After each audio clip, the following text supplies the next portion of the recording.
Dalam tempoh 1 bulan yang lalu, program imunisasi COVID-19 kebangsaan (PIK) telah menunjukkan kemajuan yang memberangsangkan. Kadar purata vaksinasi pada bulan Jun mencecah hampir 170,000 suntikan sehari, melepasi sasaran 150,000. Ketika ini, kadar vaksinasi harian negara kita telah melepasi kadar purata per kapita vaksinasi dunia. Vaksinasi harian Malaysia juga kebelakangan ini mencatat jumlah 250,000 suntikan secara konsisten dan bagi bulan Julai ini, kita mensasarkan kadar purata vaksinasi meningkat kepada angka 300,000 suntikan sehari. Pada penghujung Mei lalu, jumlah individu yang menerima sekurang-kurangnya 1 dos vaksin adalah sebanyak 5.9% populasi negara. Sekarang, jumlahnya adalah 18%. Dengan kata lain, jumlah penerima dos pertama meningkat sebanyak 200% pada bulan Jun. Seperti mana yang diketahui umum, kumpulan berisiko tinggi menjadi keutamaan di bawah PIK. Sehingga hari ini, sebanyak 60% warga emas berdaftar telah pun menerima sekurang-kurangnya 1 dos vaksin COVID-19.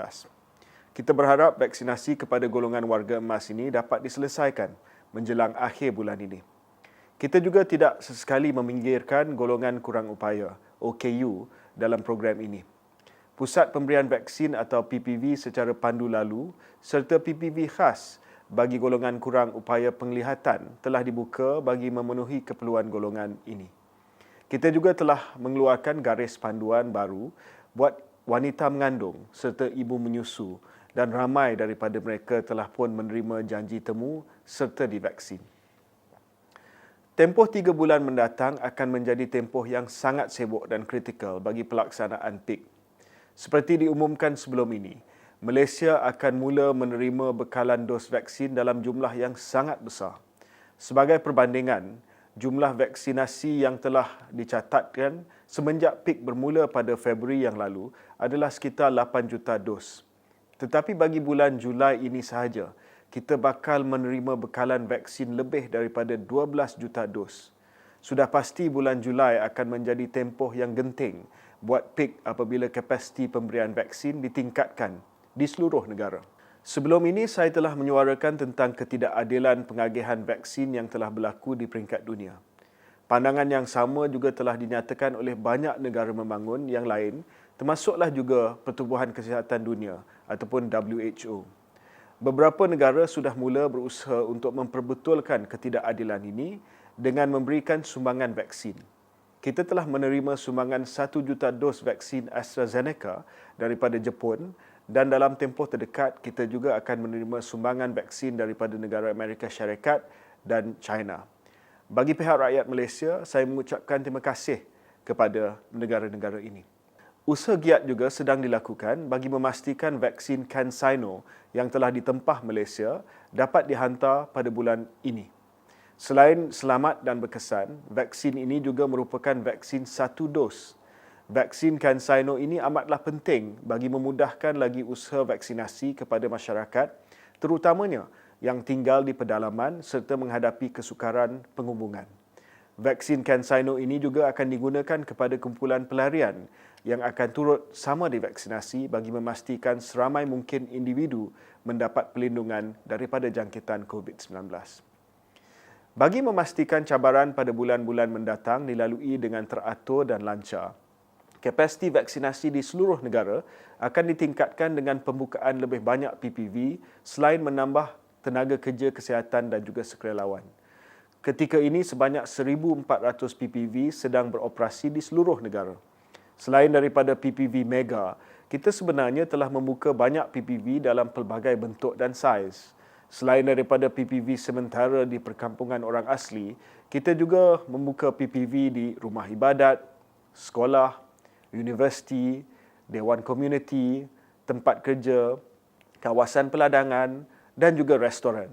Kita juga telah melaksanakan PPV pandu lalu serta unit bergerak yang telah masuk ke kampung-kampung dan melaksanakan vaksinasi dari rumah ke rumah. Vaksinasi kepada masyarakat luar bandar yang tidak mempunyai akses kepada aplikasi MySejahtera juga dipermudahkan, yang mana pendaftaran dan rekod vaksinasi mereka hanya akan dimuat naik ke dalam sistem ketika mereka menerima suntikan vaksin.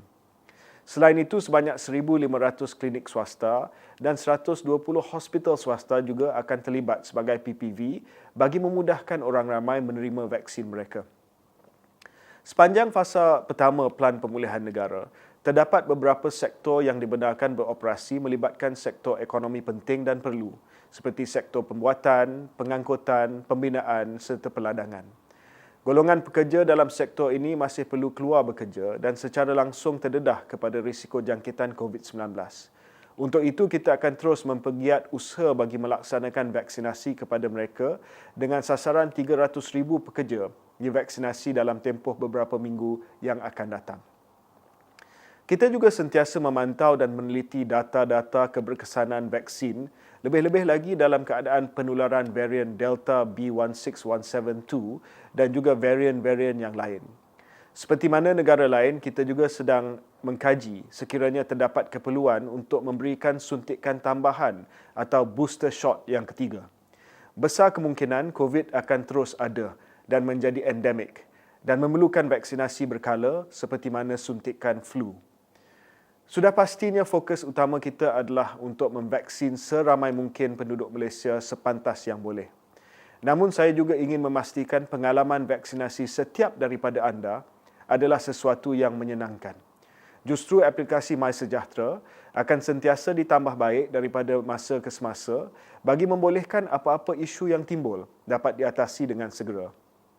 Mutu perkhidmatan di setiap PPV yang beroperasi juga akan dipertingkatkan, termasuklah dengan memastikan tahap penyampaian yang berkualiti daripada setiap sukarelawan dan petugas. Kerjasama setiap ahli masyarakat adalah penting bagi membolehkan PIK mencapai kejayaan. Buat mereka yang telah menerima janji temu, hadirlah untuk mendapatkan vaksin anda. Pada masa yang sama, kita kongsikan bersama ahli keluarga dan kawan-kawan tentang kebaikan vaksin dan galakkan mereka untuk mendaftar. Anda juga boleh menyumbang tenaga untuk menjadi sukarelawan di PPV dan maklumat lanjut tentang perkara ini akan kita kongsikan nanti. Tetapi yang paling penting buat masa ini adalah untuk kita terus menjaga SOP dan kawalan kendiri. Tempoh beberapa bulan yang akan datang akan menentukan kejayaan kita. InsyaAllah, dengan usaha berterusan yang kita sama-sama lakukan, kita mampu mencapainya.